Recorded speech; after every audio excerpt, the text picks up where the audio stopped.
વિદ્યાર્થી મિત્રો, આપણે પ્રકરણ 1 સંબંધ અને વિધેયની ચર્ચા કરીએ છીએ અને એમાં આપણે જોઈએ છેલ્લે કયા ઉદાહરણની ચર્ચા કરી હતી. ઉદાહરણ 8 અને 9 આપણે છેલ્લે સમજ્યા છીએ. હવે આપણે આગળના ઉદાહરણની ચર્ચા કરીએ છીએ. જુઓ ત્યારે તમારા પાઠ્ય પુસ્તકની અંદર, એટલે તમને ખ્યાલ આવે.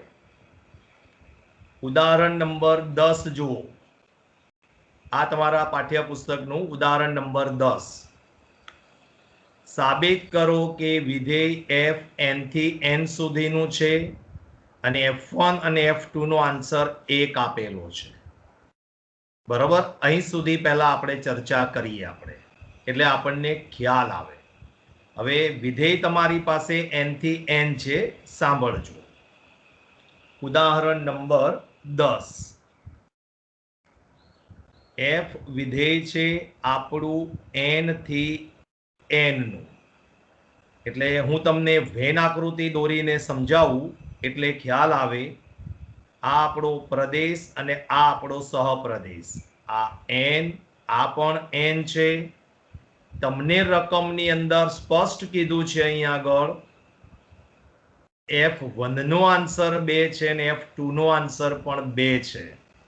એટલે હું અહીંયા આગળ વેન આકૃતિમાં જોજો, આ n એટલે પ્રાકૃતિક સંખ્યા 1 2 3 4 5 એ રીતે છે.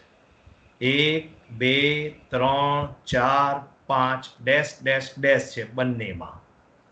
હવે આપણને f1 નો આન્સર કેટલો આપેલો છે? 1. અને f2 નો આન્સર પણ કેટલો આપેલો છે? 1.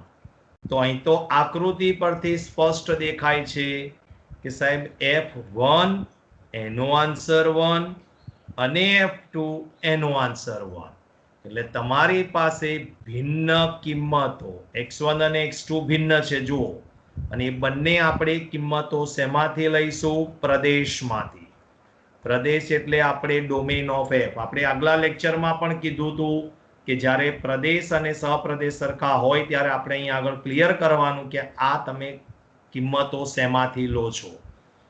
કિંમતો ભિન્ન લીધી તો તમને જવાબ પણ ભિન્ન મળતા નથી અહીંયા આગળ. એટલે આ વિધેય તમારું 1 1 થશે નહીં. 1 1 વિધેય નથી. બોલો, ક્લિયર? અહીં સુધી સમજણ પડી ગઈ? હજુ એ પ્રશ્ન અધૂરો છે, જોઈએ એ પ્રશ્નમાં શું કહેવા માંગે છે તે. હવે તમને એવો પ્રશ્ન પૂછ્યો છે કે પ્રત્યેક x ગ્રેટર ધેન 2 માટે. હવે પ્રત્યેક x ગ્રેટર ધેન 2 નો મતલબ એ થયો કે તમે જે પ્રદેશ n લેતા હતા, હવે તમારે પ્રદેશ n ની જગ્યાએ કિંમતો 2 થી મોટી લેવાની. એટલે 3 થી શરૂઆત કરવાની અને આ વિધેયમાં કિંમત મૂકવાની છે. આ વિધેયની અંદર જો હું તમને આ દાખલો અહીંયા આગળ જ સમજાવું, તમે અહીંયા x ની કિંમત 2 થી મોટી આ વિધેયમાં મૂકો. ચલો, તો x ની જગ્યાએ આપણે 3 મૂકો, તો 3 મૂકશો તો જવાબ શું મળશે? 2. 3 માંથી 1 જાય તો 2 વધે. પછી તમે 4 મૂકો, તો 4 માંથી 1 જાય તો જવાબ શું વધશે તમારી પાસે? 3. પછી તમે 5 મૂકશો તો 5 માંથી 1 જશે તો કેટલો આવશે જવાબ? 4. એટલે તમને એવો પ્રશ્ન પૂછ્યો છે કે પ્રત્યેક x ગ્રેટર ધેન 2 માટે fx બરાબર જો હું x - 1 લઉં તો શું થાય? તો મારી પાસે વ્યાખ્યાયિત વિધેય તો f વ્યાપ્ત છે પરંતુ 1 1 નથી. એટલે 1 1 તો નથી જ, એ તો આપણને કહી જ દીધું છે. હવે એના પ્રશ્નની અંદર સમજવાનું ક્યાં છે? તમને કીધું છે વ્યાપ્ત છે. હવે આ જે વાક્ય થયું ને પ્રત્યેક x ગ્રેટર ધેન 2 માટે, તો તમે જે x ની કિંમત મૂકો છો એ ક્યાંથી મૂકો છો? પ્રદેશમાંથી. બરોબર, તો તમારે પ્રદેશમાં કિંમતો 2 થી મોટી લેવાની છે. તો સ્વાભાવિક છે કે એ પ્રમાણે તમારો સહપ્રદેશ પણ અહીંયા ફેરફાર કરવો પડે. એટલે તમારો જે પ્રદેશ છે એ પ્રદેશ અહીંયા આગળ આ રીતે છે 3 4 5 6 ડેશ ડેશ ડેશ આ તમારો પ્રદેશ છે અને તમારે જે સહપ્રદેશ લેવાનો છે એ આ રીતે લેવાનો છે 2 3 4 5 6 ડેશ ડેશ ડેશ બરોબર એટલે તમે જો 3 મૂકો છો તો જવાબ 2 મળે છે 4 મૂકો છો તો જવાબ 3 મળે છે 5 મૂકો છો તો જવાબ 4 મળે છે એટલે તમારો જે આ પ્રદેશ છે એને અનુરૂપ જો આ સહપ્રદેશ લેવામાં આવે તો અને તો જ આ વિધેય તમારું વ્યાપ્ત વિધેય બને બને ને બને ખ્યાલ આવી ગયો હવે અહીંયા એને સીધી નોંધ આપી દીધી છે ચોપડી વાળાએ જો કે ભાઈ વાય તમે આપણે આ બીજી રીત છે વ્યાપ્તની કે વાય એન માંથી લેવાનો પણ વાય ની કિંમત 1 લેવાની નથી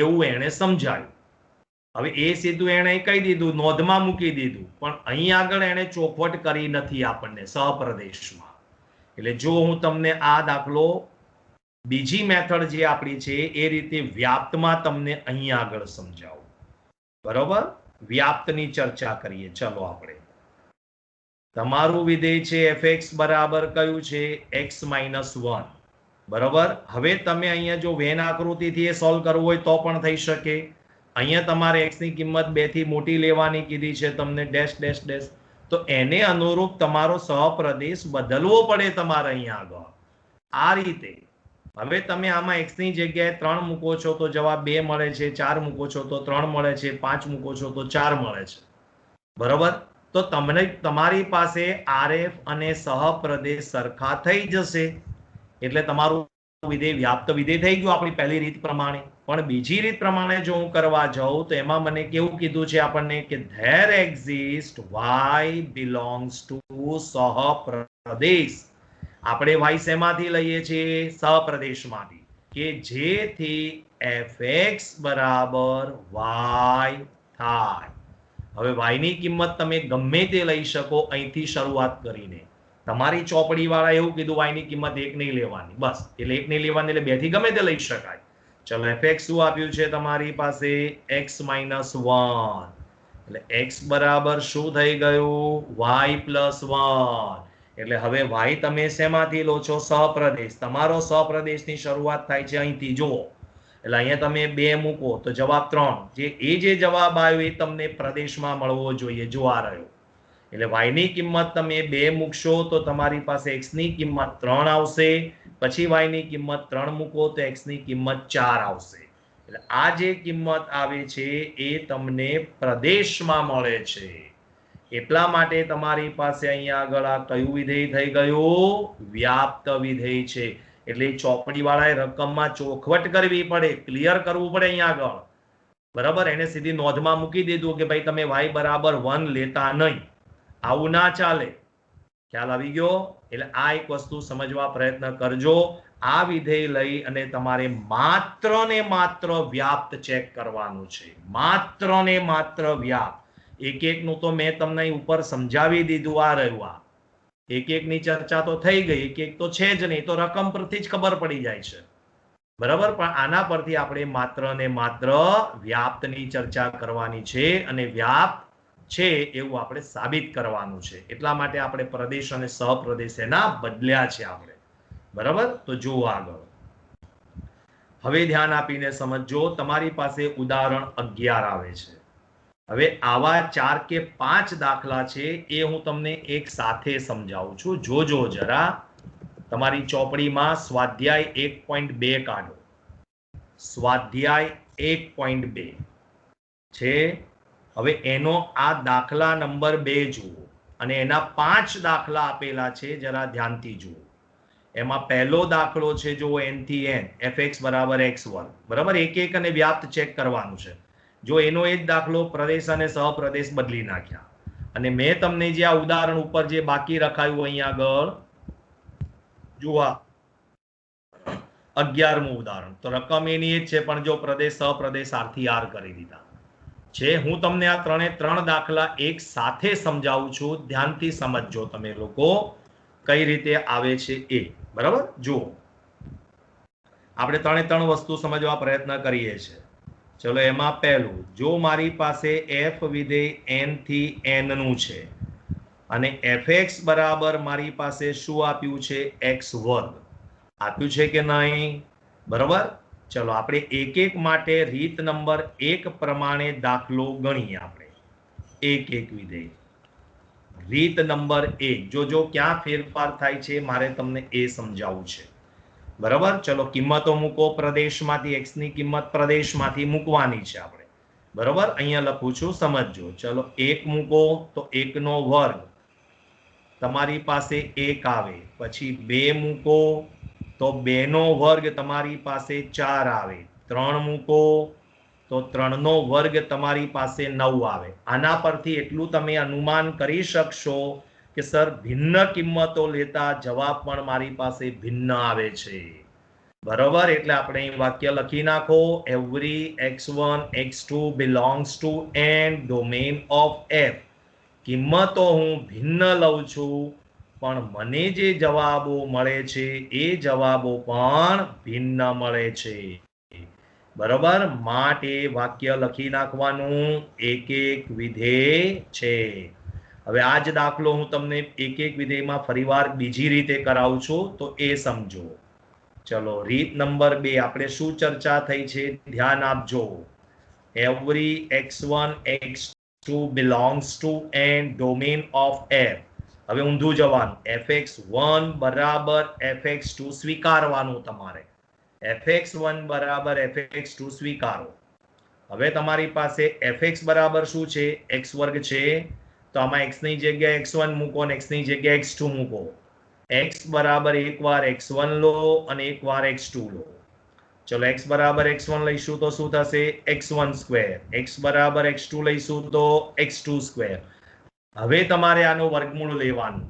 તો ધ્યાન આપજો મારી વાત અહીંયા આગળ. તમે જ્યારે વર્ગમૂળ લો છો તો આ x1 x2 શેમાંથી લો છો, n માંથી. n માં માત્ર ધન સંખ્યા આવે છે, ધ્યાન આપજો. n માં માત્ર ધન સંખ્યા, તો આનું વર્ગમૂળ તમારે માત્ર ધન જ લેવાનું, ઋણ વર્ગમૂળ આવે નહીં. એટલે તમારું આ ધન વર્ગમૂળ આવી ગયું, માટે એક એક વિધેય છે.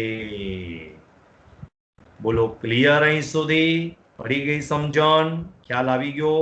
હવે આનો આ જ દાખલો માનો કે તમને z થી z માં પૂછાય છે. જોજો આનો આ જ દાખલો આપણે હવે અહીં આગળ જે આ પ્રદેશ સપ્રદેશ n થી n હતા એ હું તમને z થી z કરીને બતાવું છું.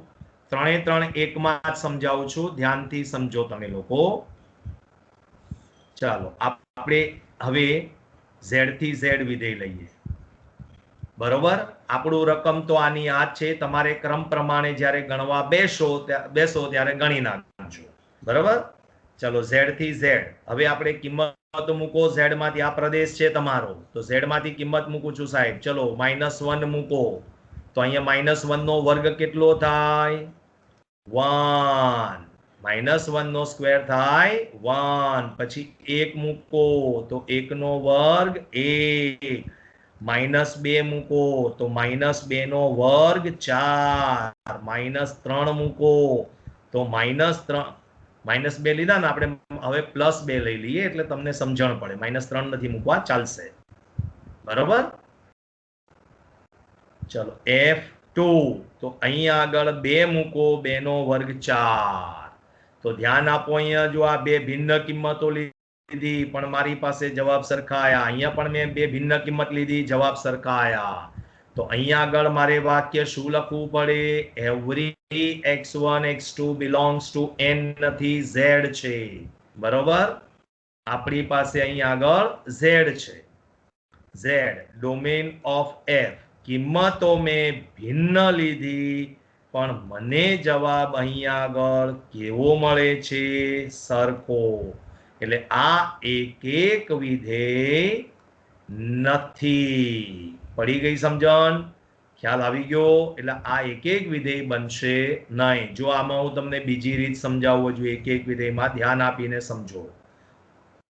ચલો એક એક વિધેય માટે આપણી બીજી રીત, એવરી x1. રીત number 2, every x1 x2 belongs to z, domain of f, fx1 બરાબર fx2 લઈ લો. હવે fx1 નો જવાબ x1 સ્ક્વેર છે, fx2 નો જવાબ x2 સ્ક્વેર છે. હવે ધ્યાન આપો અહીંયા, બસ જો મારે આ વસ્તુનો ડિફરન્સ તમને સમજાવવો છે. અહીંયા x1 x2 belongs to z છે, z માં પ્લસ વાળી આવે ને માઇનસ વાળી આવે, એટલે તમે આનું વર્ગમૂળ લઈ શકો તો એમાં પ્લસ માઇનસ બંને શક્યતા લેવાની, બંને શક્યતા લેવાની. એટલે આની અંદર તમને 4 જવાબ મળે. કયા 4? તો કે સાહેબ x1 બરાબર x2, પછી માઇનસ x1 બરાબર માઇનસ x2, એટલે માઇનસ માઇનસ પ્લસ થઈ શકે. પછી ત્રીજી શક્યતા x1 બરાબર માઇનસ x2 થઈ શકે, અને ચોથી શક્યતામાં માઇનસ x1 બરાબર x2 થઈ શકે. જો આ બે શક્યતા મને મળતી હોત ને તો મને કોઈ જ વાંધો નથી, કારણ કે બંને સરખું આવ્યું. આમાં માઇનસ માઇનસ પ્લસ થઈ જાય, પણ અહીંયા આગળ જો બંને કિંમતો સરખી નથી આવતી. જો અહીંયા બંને ઓપ્શનમાં ખ્યાલ આવે છે, કારણ કે મને પ્રદેશ ઝેડ આપેલો છે, તો ઝેડ માં પ્લસ અને માઇનસ બંને શક્યતા મારે લેવી પડે, રાઈટ? એટલા માટે આ એક વિધેય નથી. બોલો, પડી ગઈ સમજણ? આવો ને આવો તમારી ચોપડીમાં હજુ આર થી આર વાળો દાખલો છે, જરા જુઓ. આ રહ્યો જો, તો એમાંય તે આની આ જ વસ્તુ આવશે, કારણ કે ઝેડ અને આર માં કોઈ ફરક પડશે નહીં. હા, આપણે અત્યારે ઝેડ માં ગણ્યા ત્યારે આપણે માત્ર અહીંયા પહેલી રીતમાં એવું કર્યું કે સાહેબ અહીંયા માત્ર પૂર્ણાંક કિંમતો જ લીધી, ચલો બરોબર. અહીંયા માત્ર ને માત્ર કઈ કિંમતો લીધી? મેં પૂર્ણાંક -1 મૂક્યો, 1 મૂક્યો, -2 મૂક્યા અને 2 મૂક્યા. હવે આર માં જ્યારે તમારી પાસે આવે છે તો તમે આ જ કિંમતો રાખી શકો એમ છો. આ ન રાખવી હોય, તમને એમ થાય કે સાહેબ મારે ચલો -1/2 તો એનો વર્ગ થાય 1/4, 1/2 તો એનો વર્ગ થાય 1/4. એટલે ઝેડ માં અને આર માં કોઈ ફરક નહીં પડે. આર માં પણ આ જ વસ્તુ આવશે. એટલે ઝેડ અને આર માટે ટૂંકમાં જ્યારે ઝેડ થી ઝેડ હોય કે આર થી આર હોય ત્યારે આ રીત નંબર 1 અને રીત નંબર 2 એક એક વિધેય માટે કોમન આવી જશે. સમજણ પડે છે? આ જે પહેલો દાખલો મેં સમજાયો તમને n થી n માટે સમજાયો, એમાં માત્ર હજુ એક વાળો સમજાયો બંને રીતે, અને આ તમને મેં z થી z વાળો અને r થી r માટે આ રીત કોમન છે. ખ્યાલ આવી ગયો? એટલે z થી z માં પણ એક નહીં થાય અને r થી r માં પણ એક નહીં થાય. હવે આપણે જો એ 3 દાખલાની વ્યાપ્ત માટેની ચર્ચા કરીએ. હવે 3 માં વ્યાપ્ત કયું થાય છે એ જરા આપણે વિચારીએ, બરોબર? જોજો અહીંયા ફરીવાર. ચલો હવે પાછો n થી n આપણું વિધેય છે fx બરાબર x1. હવે આપણે વ્યાપ્ત થાય છે કે નહીં મારે ચેક કરવું છે, બરોબર? તો વ્યાપ્ત માટે આપણે શરત શું આપી હતી રીત નંબર 1 માં? તો કે અહીંયા તમારી પાસે n થી n માં આપણે જ્યારે આ દાખલો ગણ્યો છે તો ત્યારે આપણી પાસે જવાબ જે આવે છે માત્ર ને માત્ર વર્ગવાળી સંખ્યા આવે છે. જો આ રહી, આનો જવાબ f1 નો જવાબ 1, f2 નો જવાબ 4, f3 નો જવાબ 9 આવે છે કે નહીં? એટલે અહીંયા તમારો RF આવશે માત્ર ને માત્ર કેવી સંખ્યા આવશે?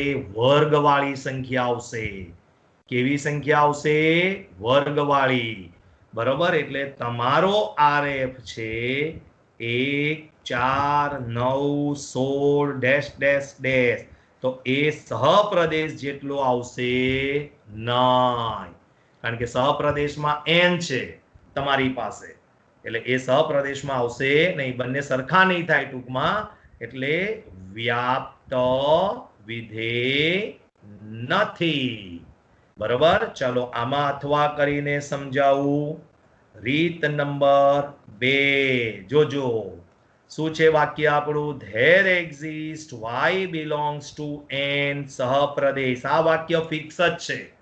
તમારે સહપ્રદેશમાંથી ગમે તે એક કિંમત પસંદ કરવાની છે સહપ્રદેશમાંથી. તો મારો સહપ્રદેશ કયો છે? n. એમાંથી હું ગમે તે કિંમત લઈ શકું, 1, 2, 3, 4, 5, 6 ગમે તે જે લેવી લઈ શકાય, બરોબર? કે જેથી આપણું સૂત્ર કયું છે સાહેબ? fx બરાબર y થાય.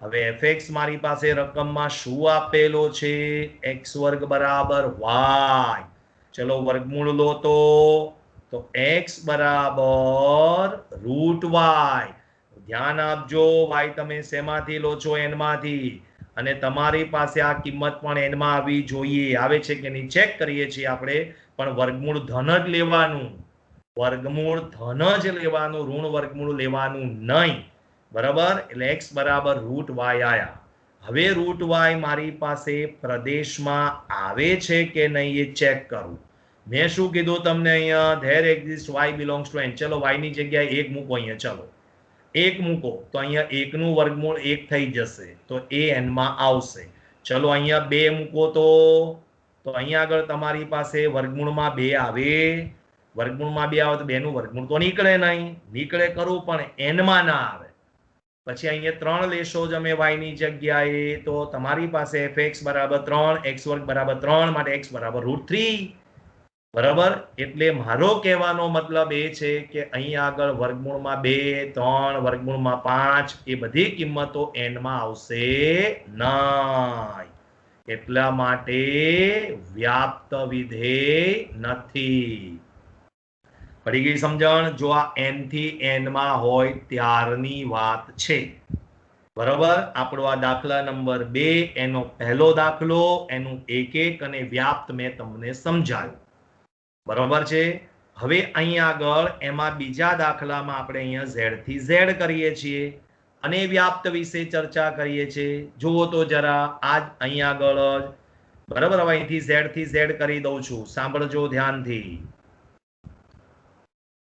આપણે z થી z કરીએ અને પાછી બંને રીત સમજવા પ્રયત્ન કરીએ ચલો f z થી z બરાબર fx બરાબર તો x વર્ગ જ છે અને તમારું rf રીત નંબર 1 પ્રમાણે તો 1 4 9 16 ડેશ ડેશ ડેશ જ આવવાનું છે તો આ પણ z ની બધી સંખ્યાઓ આવતી નથી આમાં બરાબર અહીંયા n હોય કે z હોય કે r હોય જોઈએ પહેલા આપણે z ની n ની ચર્ચા કરીએ હવે z ની ચર્ચા કરીએ તો આ માત્ર વર્ગવાળી સંખ્યાઓ આવે છે તો વર્ગવાળી સંખ્યાઓ z માં આવે ખરી પણ એ સિવાય બીજી ક્યાં એ તો નથી આવતી એટલા માટે અહીંયા વ્યાપ્ત વિધેય નથી ચલો અથવા કરીને રીત નંબર 2 કરીએ there exists y belongs to z સહપ્રદેશ કે જેથી fx બરાબર y થાય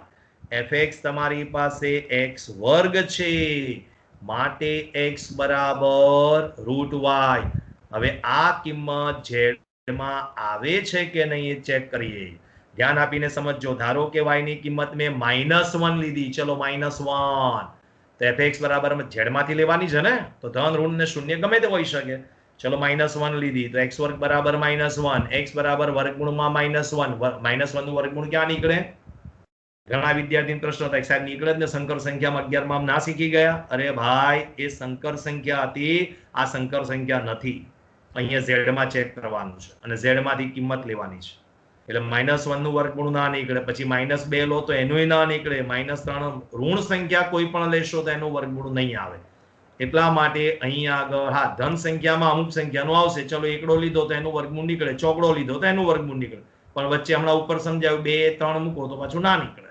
બરાબર માટે વ્યાપ્ત વિધેય નથી પડી ગઈ સમજણ ખ્યાલ આવી ગયો ચાલો હવે આની અંદર હજુ પાછો ફેરફાર કરું આ તમારો બીજાનો બીજો થયો હવે જો બીજાનો ત્રીજાની વાત કરીએ દાખલા નંબર 2 નો 3 બધાના એક એક સમજાયા હવે બધાના વ્યાપ્ત સમજાવું છું બરાબર r થી r ચલો fx બરાબર x વર્ગ છે મારી પાસે ઓકે ચલો આનો rf એક રીત નંબર 1 પ્રમાણે આનો rf ધારો કે હું ચલો અહીંયા 0 લઈ શકાય એમ છે બરાબર તો 0 આયા મારી પાસે એમ તો ઉપર તમે 0 લખી શકતા હતા આની અંદર અહીંયા તમારે 0 ઉમેરવો હોય તો ઉમેરી શકાય પણ ટૂંકમાં એ તમારી પાસે વ્યાપ્ત થશે નહીં બરાબર કારણ કે 0 મૂકો તો 0 નો વર્ગ 0 થાય ચલો 0 આવી શકે 1/2 લઈએ તો 1/4 આવે 3/2 લો તો 3/4 આવે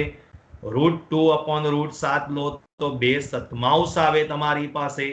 ધ્યાનથી સમજો, તમારા પાઠ્યપુસ્તકમાં ઉદાહરણ સમજાવું છું હમણાં. જો તમારી ચોપડીમાં આપણે ઉદાહરણ જોઈએ, જોજો અહીંયા આગળ આપણે તમારી ચોપડીમાં જે ઉદાહરણ આપ્યું છે આ રહ્યું, જો આ છે, આવે છે ખ્યાલ? બરોબર, એક એક તો આપણે સાબિત કરી દીધું કે નથી, હવે આપણે આ સાબિત કરીએ છીએ. ક્લિયર? તો જોજો અહીંયા આગળ કઈ રીતે એ વસ્તુ શક્ય બને છે. અને આ પણ દાખલો એનો એ જ છે. ઓકે, ચલો 1/4, પછી 3/4, પછી તમારી પાસે 2 સતમાઉસ આવે છે અહીંયા આગળ. પણ અહીંયા આગળ તમારી પાસે બધી જ કિંમતો વર્ક કરશો તો જ આવશે સંખ્યા, એ સિવાય તો બીજી સંખ્યાઓ આવવાની નથી તમારી પાસે. રાઈટ? એટલે તમારી પાસે અહીંયા સહપ્રદેશ જેટલી કિંમતો આવશે ના. બરોબર, એટલા માટે અહીંયા આગળ વ્યાપ્ત વિધેય નથી. લો અથવા કરીને સમજાવું. ચલો, there exists y belongs to R સહપ્રદેશ કે જેથી fx બરાબર y થાય. fx તમારી પાસે x2, હમણાં z માં સમજાવ્યું એનું એ જ વસ્તુ આવશે. ચલો, y તમે અહીંયા ઋણ સંખ્યા પસંદ કરો, r માંથી લેવાની છે, ધન ઋણ સમય અસમય ગમે તે લઈ શકાય. લો, મેં અહીંયા આગળ તમારી પાસે અહીંયા કિંમતો લીધી, ઋણ સંખ્યા લીધી, તો x2 બરાબર y, ઋણ સંખ્યા માનો કે -10 લીધી આપણે, તો x2 બરાબર -10, તો x બરાબર વર્ગમૂળમાં ક્યાંથી આવવાનો છે જવાબ? -10 નું વર્ગમૂળ નીકળશે નહીં. એટલા માટે આપણી પાસે વ્યાપ્ત વિધેય નથી. બોલો, પડી ગઈ સમજણ? ખ્યાલ આવી ગયો? એટલે આ 3 દાખલા મેં તમને એક એક અને વ્યાપ્ત વાળા સમજાયા. ચલો, હવે તમારી ચોપડીમાં જુઓ આગળ ક્રમ પ્રમાણે, એમાં આપણે આગળ બીજા દાખલાની ચર્ચા કરીએ. ચલો, આ 2 દાખલા આ રહ્યા. જો હવે n થી n ઘન વાળા છે અને z થી z ઘન વાળા છે. બરોબર, જો સમજાવું છું. કયા નંબરનો છે? ચોથા નંબરનો. f n થી n રકમ આપી છે fx બરાબર x ઘન, fx બરાબર x ઘન. ચલો, એક એક માટે ચર્ચા કરો સાહેબ. અહીંયા આગળ કિંમતો મૂકો. f1 મૂકશો તો 1 આવે, f2 મૂકશો તો 8 આવે, f3 મૂકશો તો 3 નો ઘન લખો, 3 નો ઘન 27 ડેશ ડેશ ડેશ. તો કે સાહેબ ભિન્ન કિંમતો લીધી આપણે અહીંયા આગળ, આ રહી ભિન્ન કિંમતો, તો ભિન્ન જવાબ મળ્યા. એટલે every x1 x2 belongs to n domain of f. કિંમતો મેં ભિન્ન લીધી તો સામે મને જવાબો પણ ભિન્ન મળે છે. એટલે એક એક વિધેય થશે એવું વાક્ય લખી નાખવાનું. બરોબર, જો અથવા કરીને આપણે બીજી રીત પ્રમાણે ચર્ચા કરીએ. ચલો, અથવા હવે એક એક માટે બીજી રીતમાં, every x1 x2 belongs to n domain of f. fx1 બરાબર fx2, એટલે અહીંયા આવશે x1 ઘન બરાબર x2 ઘન. તો ઘનમૂળ લઈ લો તો અહીંયા આગળ, તો x1 બરાબર x2 આવી ગયો. માટે વાક્ય લખી નાખશો, એક એક વિધેય છે. પડી સમજણ? ખ્યાલ આવી ગયો? ચલો, હવે આમાં આપણે ચર્ચા કરીએ. હવે ધારો કે હું અહીંયા z થી z કરી દઉં અહીંયા, બરોબર, અને રકમ મારી એની એ જ રાખું, fx બરાબર x ઘન છે મારી રકમ. તો હવે તમે આમાં ઋણ કિંમતો લઈ શકશો. કઈ કિંમતો લઈ શકશો? ઋણ કિંમતો. તો કે સાહેબ -1 મૂકો તો -1 નો ઘન -1 થાય, પછી -2 મૂકો તો -2 નો ઘન -8 થાય, પછી 1 મૂકો તો 1 નો ઘન 1 થાય. આ ઘન છે ને, એટલે ઘન ઋણ સંખ્યાનો ઘન ઋણ સંખ્યા જ મળશે, સમજો. બરોબર, અહીંયા તમને ઋણ સંખ્યાનો ઘન કેવો મળશે? ઋણ સંખ્યા. એટલે અહીંયા 2 મૂકશો તોય જવાબ 8 આવશે. એટલે જો ભિન્ન કિંમતો લીધી તો ભિન્ન જવાબ મળી ગયા. તો એક એક થઈ જશે. આ વાક્ય લખી નાખવાનું ખાસ. બરોબર કે ભિન્ન કિંમતો લીધી છે, કિંમતો ભિન્ન લો તો પહેલા આ લખવાનું implies fx1 is not equal to fx2. ચલો એક એક વિધેય થઈ ગયું. હવે આમાં અથવા કરીને બીજી રીત વિચારીએ.